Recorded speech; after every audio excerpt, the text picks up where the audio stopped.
to those who sleep. This happened a few years ago. You may have heard rumors if you're on campus. Some even circulated online. Nobody knew what really happened, because I'm the only one who knows, and I kept quiet, for a multitude of reasons. None of them matter now. Here's what really happened. The four of us were handpicked for this experiment by Professor Richardson because we'd all studied under him, worked under him, and, as much as anyone can, earned his confidence. He said this one was different. We had to keep it quiet. He wanted to keep details to a minimum.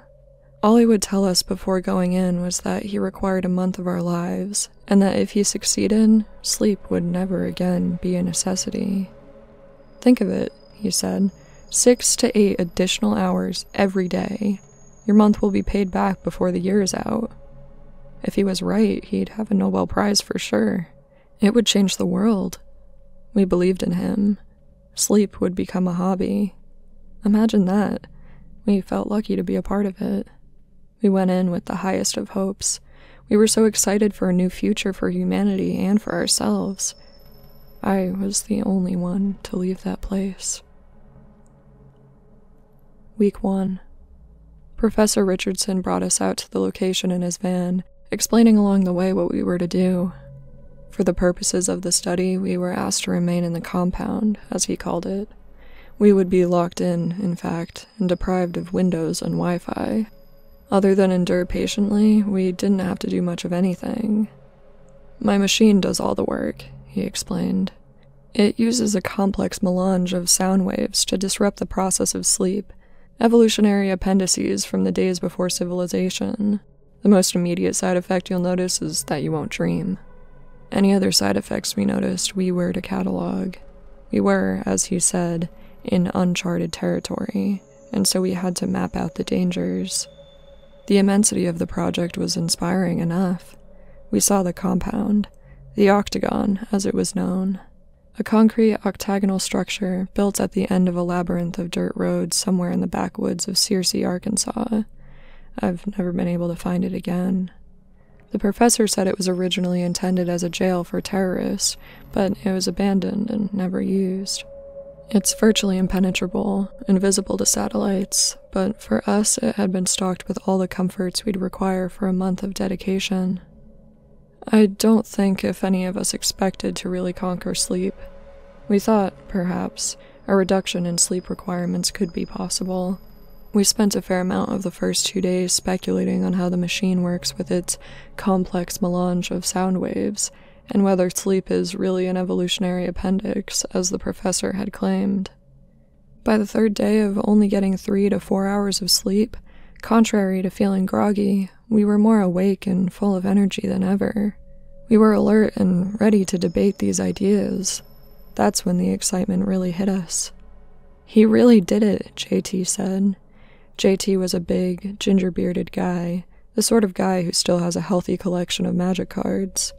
We don't know that, James said, always the skeptic.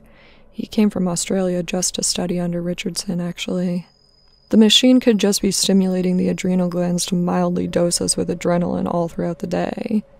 Even if that were so, wouldn't change the fact that he beat sleep, I said.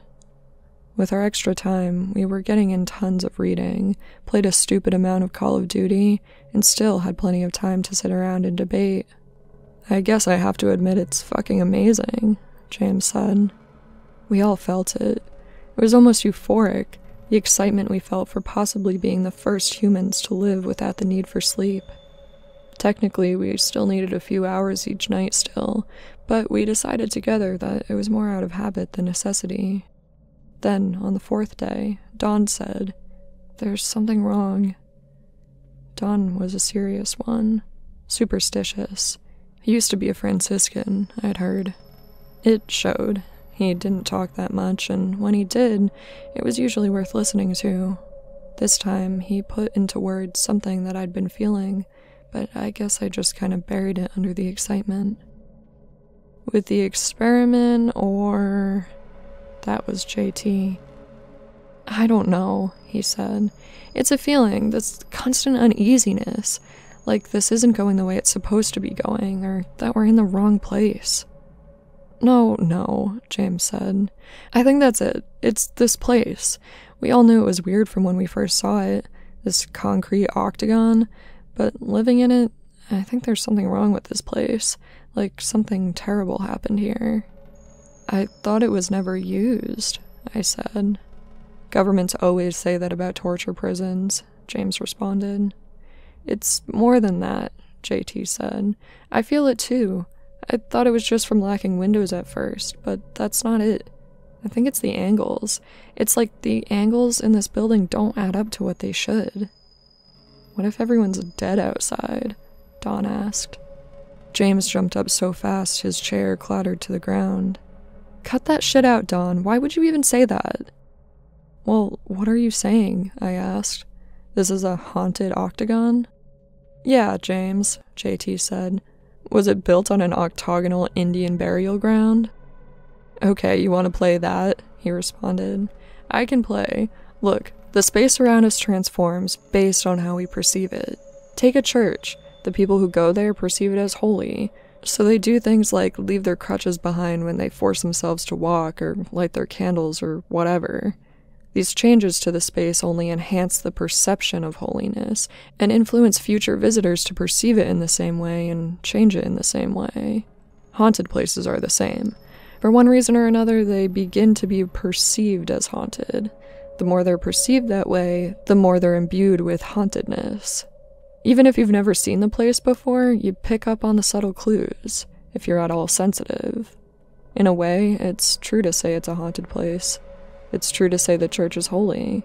Our interaction with that space has made it something more than just wood and sheetrock or whatever.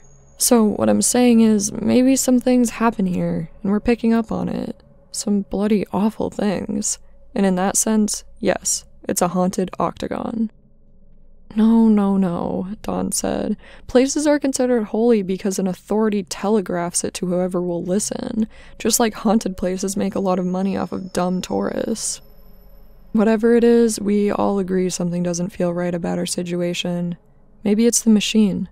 I say we write it down as a side effect. On that point, at least, we were all able to agree. It didn't put any of our uneasiness at rest, but we wrote it down. We somehow agreed upon the phrasing right away, too. Acute sensations that we've entered into something where we aren't welcome. Week 2. We tried our best to ignore these feelings and carry on like we had been.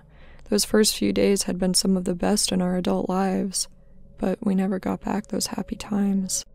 I realized around then how short-sighted of Richardson it had been to leave us there without any means of contacting the outside world. When I voiced that opinion, "That's just what I had been thinking," JT said. "Richardson isn't a dumb guy, you get me? I think he did this on purpose." "Why would he do that?" I asked. "For science, of course," he answered. "It's one of those meta-studies, where we're told it's about one thing, but it's actually about how we react to the experiment, like the Milgram experiments." "Or it's not his choice," James said. "The government is making him do it, and that machine is designed to control us, or some sort of cult, Scientologists." "This is a government-built installation," JT said. "That actually kind of makes sense. Not the Scientology part, though." "Think about it," James started, but I interrupted. Okay, let's come back down to earth for a second. Best case scenario, Richardson is just a jerk who doesn't care about our personal well-being, right?" "Give it a rest," Dawn said, the one I least expected to snap at me. "Stop trying to act like the most rational guy in the room. You know what Richardson's into. He's into other things he'll never talk about publicly." I looked at the others and saw similar confusion. "What are you talking about?" "I've heard a little bit about this, actually," James said. "He has some fringe ideas." "Let's just say he's not the respected academic he presents himself to be," Dawn said. "I've read some of the content he doesn't publish. He thinks and very seriously believes that there's something else, something besides this." He knocked on the table. "Something more than material stuff." "That's not completely strange," I said with a shrug.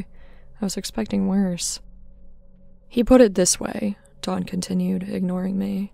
Think back to the beginning of existence. There had to be conditions such that the universe's existence was possible. If the universe wasn't possible, then it couldn't have come to exist. Does that stand to reason? We nodded. Okay, and those conditions cannot be material nor laws of matter, since those came into being with the existence of the universe.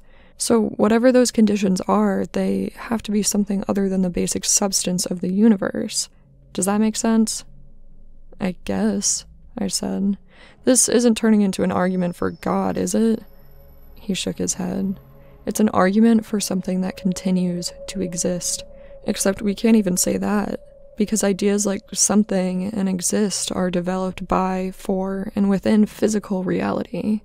This is something pre-physical, something pre-existence. Whatever it is allowed the universe to spontaneously be. Who knows what else it's been doing for these billions of years? Just asking that question is already violating the stipulations, I started saying, my background in philosophy kicking in. Yes, Dawn said.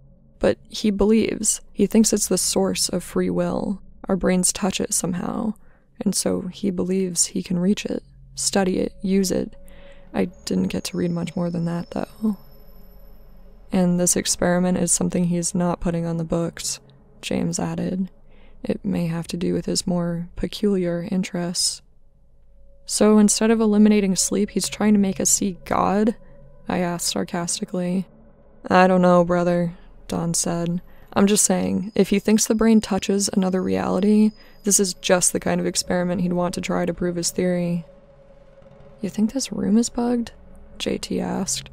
I think he might be in here somewhere, I said, without even thinking of what I was saying. They looked to me, waiting for an explanation with what looked like fear in their eyes. Strange we should be so afraid of this man we admired less than 2 weeks ago.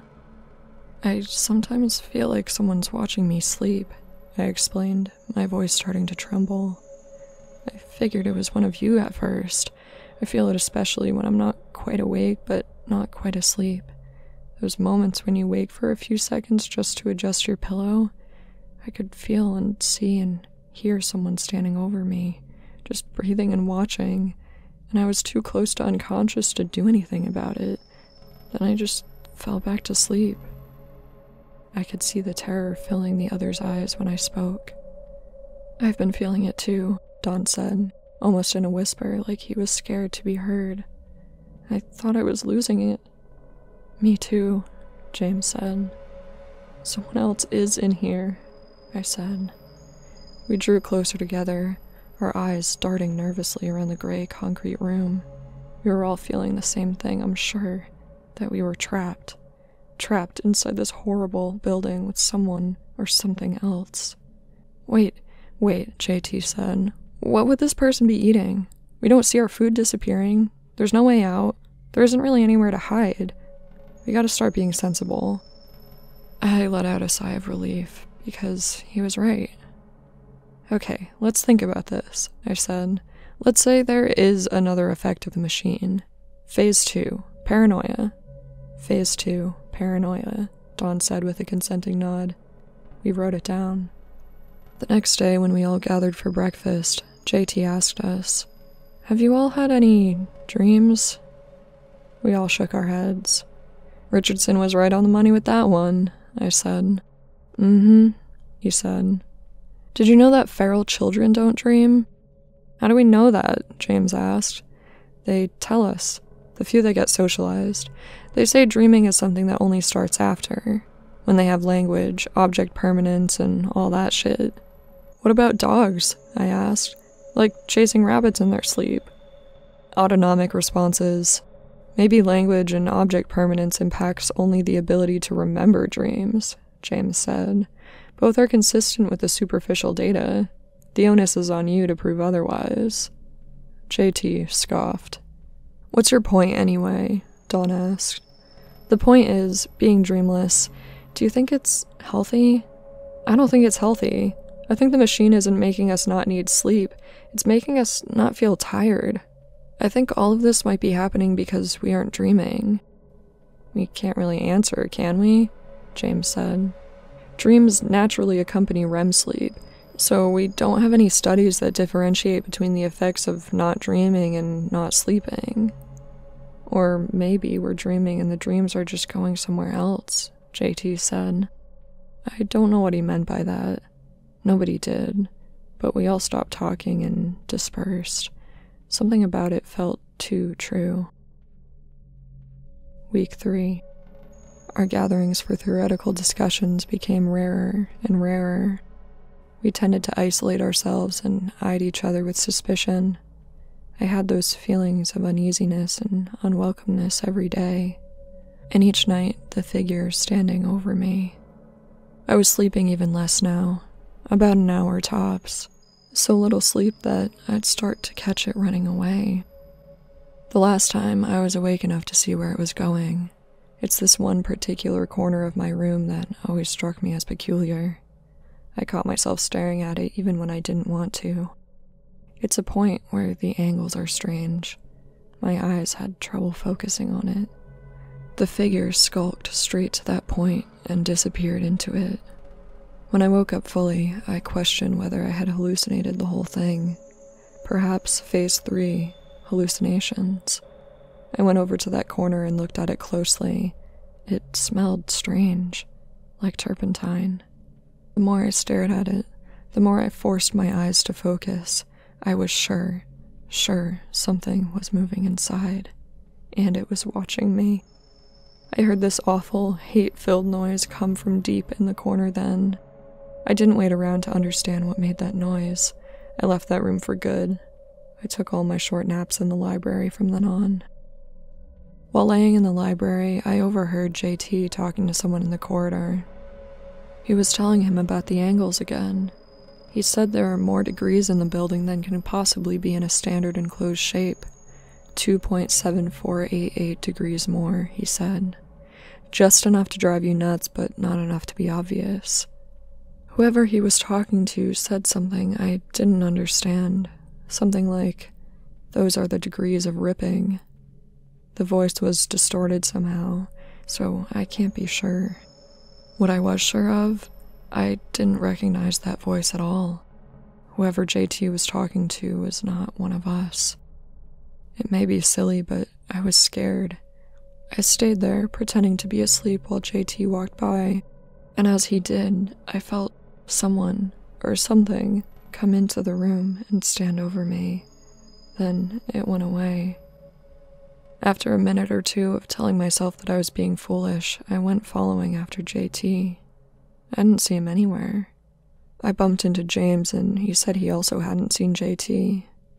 That's when I decided to ask him, "Have you seen or heard anyone else who shouldn't be in here?" James looked at me with a mixture of surprise and horror. "How do you know? I haven't told anyone." "About what?" I asked him. He told me he had heard his mother's voice calling to him. Not a faint sound that he confused for his mother, but her voice, clear as mine, calling out to him. He almost answered her, he said. Almost. Then he stopped himself. "She's been dead for a year, man," he said. "Whatever was calling me, it wasn't my mother." I saw he was shaking and his hands were clenched. I told him to hang in there. It might be oral hallucinations. I had been hearing things too. A crying child. So low at first, I thought it was the plumbing. "We should call a meeting," he said. I thought about JT and what I had heard just moments ago, and told him that we should only invite Dawn. "As a side effect of the machine, it kinda makes sense," Dawn said after we told him. "The sounds are not supposed to be audible, yet somehow our brains must be picking up on random patterns and interpreting them as something. The brain assigns a memory to make the pattern meaningful." "Do you believe that?" I asked. "Not for a second," James said. But we had a shortage of rational explanations, and that was a pretty good one. I hoped he was right. A few days later, I found James in the gym, pounding away at the punching bag. I asked him if he was okay. He ignored me, so I went back to the reading room. A few minutes later, he was behind me. "That voice I've been hearing is not my mother," he said. Of course not. We'd already decided that, I told him.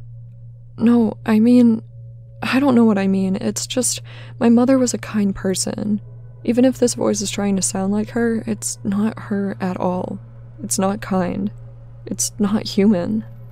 I put down my book and looked at him full on to see if he was serious. He was. Very much so. She's been telling me all sorts of things, he said. She asked me if you remember the shed. I couldn't say anything to that. I was speechless. I'd never talked about that, for good reason. It took me years to come to terms with what happened. It was a long time ago. I was out playing behind our house in the woods, as I often did. I like to construct shitty tree houses. I went a little off property and came to this shed. I'd never seen it before. It looked old, though. I remember that. I heard a kid crying inside. Thinking I might have a friend to make tree houses with, I looked through the window. The kid was all chained up, and there was a dog bowl on the floor. I wanted to help, but I also knew I was trespassing. I looked around. That's when I saw this man, about 20 feet into the woods. He was dressed in all black, old-fashioned clothes, like 19th century clothes. He had to have been watching me the whole time, expressionless. I went running all the way home. I was so scared, I didn't tell my parents about it until I was supposed to go to bed and had to explain exactly why I was so terrified to go to sleep. They had the cops out right away. They found the shed. I heard they found the chains and bowl, but the kid was gone. I've always blamed myself for not helping the kid right away. So, do you? James asked. Yes. Okay, well, she's been telling me how to get out. I looked at him without a word because he sounded so manic. She said there's a secret exit inside JT. We just have to cut him open to get it. James, I said, unsure what else to say at this point. Oh, I know, he said with a gulp. I know it's not true. I just had to tell someone. I don't know what's going on with this place. I'm scared, man. So was I. We had to get out of that octagon. Week 4. James and I started looking for ways out after that. Since we weren't sleeping at all now, we had plenty of time to do it. Every time we thought we'd found something, it was a dead end. It was a while we were doing this when we saw Don standing alone in the corridor with his back to us. What's going on? James asked me. Something about it just seemed strange. Don, you okay? I called. He turned around with a smile and gave us a big wave. Bye, guys, he said, and walked around the corner. I looked at James to see if he was thinking the same thing as me, that something bad was about to happen, and he was already looking back at me. We took running after him. He was at the end of the next corridor already, getting in the elevator. Don, no! We shouted and ran after him, but the doors closed before we got there. He went up. The thing is, the octagon is a 1-floor building. There's no elevator. Never before or after. I don't know where Don went, or if what I think I saw really happened, but I do know I never saw Don again. I don't understand, James said. What's happening? Before we could take time to think about it, a group of people rounded the corner and were walking toward us. I think we should go, I said. Who are they? He asked. James, let's go, I said. Why are they blurry? I don't know, but we're going. I grabbed his arm and pulled him with me, then I ran. I ran until I got to the kitchen and hid myself between the wall and the fridge. I was sure James was right behind me. I could hear his footfall the whole way. But when I looked, he was gone. I stayed there until my body couldn't really take it anymore. Probably a few hours. When I slipped out, I saw someone peering at me from around the doorway. I was so startled I backed up against the wall. It was a little boy. Hello? I said. Then I heard screams. The boy was gone. More screams. I couldn't just leave someone in distress. Not again. I ran towards the screams, scared of what might be happening to James. I heard a scream again, but this one choked out. It was coming from JT's room. I wish then, and still wish, I hadn't opened that door. James was in there. He had sliced JT open, and he was feeling around in his guts. The shocked, agonized expression was frozen on JT's face. "What did you do?" I asked. "I have to get out," James said as he dug through JT's intestines. I backed out of the room. I didn't know what else to do. I just had to find somewhere to hide until Richardson could get us out of there. Once I was out of the room, I heard James saying, "Mom?" And then, "Oh no, oh no." And then he screamed. I ran back in. James was gone. The doorway to the room hadn't left my sight. There was no way he got out, but he was gone. And noxious black smoke was coming from JT's abdomen. It smelled like burning tires. I went back to the kitchen. I found a supply of candles, melted some wax onto paper towels, and stuffed my ears with it. Then I curled up in a corner with my eyes closed and waited for sleep to come. I waited a long time, but eventually it came. When I woke up, Professor Richardson was shaking me. He had already pulled the paper towels out of my ears. I thought he had come early, but I found out later I'd been asleep for several days. He asked me where the others went. I told him everything, as much as I understood. I tried to take him to JT's body, but it was gone, not a trace of blood. He took me to a hospital after that to make sure I was okay. "I'll foot the bill," he said. "Also, you can forget about your student loans." "Is that how it is?" I asked. "I put you in danger," he said. "So yes, you've earned it, if you keep quiet." I told him I couldn't keep quiet because of what had happened to the others. "You don't really think those things happen, do you? Would all the laws of the physical universe suspend themselves just for you four? No, those were waking dreams. You weren't supposed to dream at all. I thought I'd compensated for it. The machine needs tweaking. That's science. The others are fine. They'll be laying low for a while until I publish the results. Please, do the same." I wanted to believe him.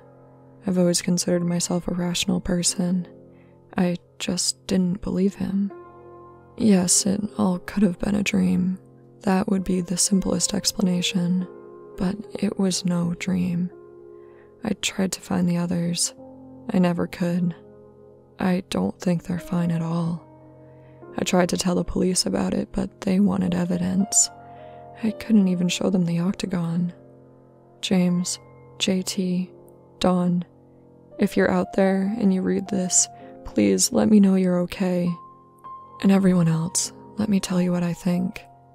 I think Professor Richardson was right about one thing. Sleep really is something we evolved to protect us, except not from the creatures that roam the forests at night.